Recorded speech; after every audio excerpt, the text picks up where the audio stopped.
I have a question, Bruce. Mhm. First of all, that was an excellent presentation. Thank you. It was well thought out, and I especially like the social emotional learning aspect of it. Now, knowing that the kids are not in class, sometimes this can be challenging for parents, especially those parents who have children who suffer from any type of mental health issue. And as you see, social emotional learning is a very strong aspect of our program.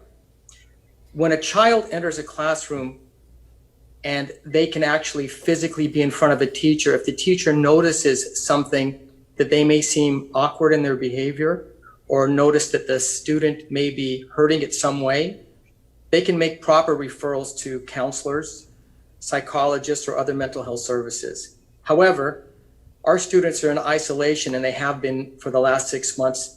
And as we've all heard in the meetings tonight, this can go on for another 6 months to a year. We just don't know. So how can we incorporate into the distance learning program a mechanism to provide mental health services to parents and students who may be feeling anxiety or depression?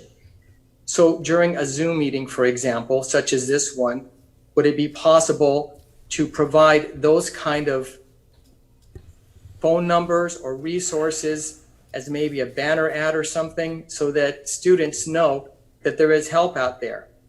Because I think that priority to a student's mental health should be the same as their physical health. And school districts are in a great position right now through distance learning to provide some of those resources via online and technology. So I'd like to know what your thoughts are, or has there been any discussion on how to go about doing this? First of all, excellent question, because it's for all of our division, it is foremost on everybody's minds. When you're dealing with the students that we serve, and in so many conditions, as we said, including homeless, foster youth, other groups that need more attention, this is a primary and a priority for our division. So we use our school and family resource team, our SAFE team. Basically, we meet weekly with that group. We also have built in our multi-tiered system of support, where students who rise to at least a level of concern by teachers, the teacher addresses and expresses oversight, has access to counseling, has access to all of the county services, but they also build in their unit a team, that multi-tiered system of support, where we build resources around the student. So principals actively have meetings weekly to see what students need the most attention, and then they build a plan around that. So yes, you're right with the numbers, or all of that is available at every site. We talk about it weekly at the principals meetings, and then weekly at the school and family engagement team meetings with our counselors and other mental health professionals. And if I may, Board Member Powell, just to expand on that, a couple of things around mental health. First, we have a team, Mara Madigua Weiss works with Rady's Hospital and others. And as you know, San Diego County Office of Ed was selected by State Department of Education to be the lead on suicide prevention. And so we're training not just our 42 districts, but 57 additional counties on rolling out resources for families that actually goes not just to the parent, but also the student in the form of an app that can be accessed at any time for suicide ideation, anxiety, depression, all the things that you're talking about. And in addition to that, our staff working with district folks developed a script that actually was read every single day, almost like a welfare check, to just do a check-in. How are you? And if anything was triggered on that triage, it automatically sent in the relay for additional support for that family.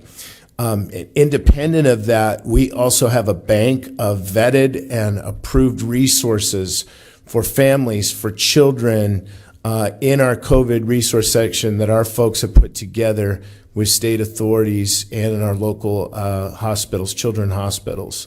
So hopefully that answers the question. Well, it does partially answer the question. I understand that there's an app.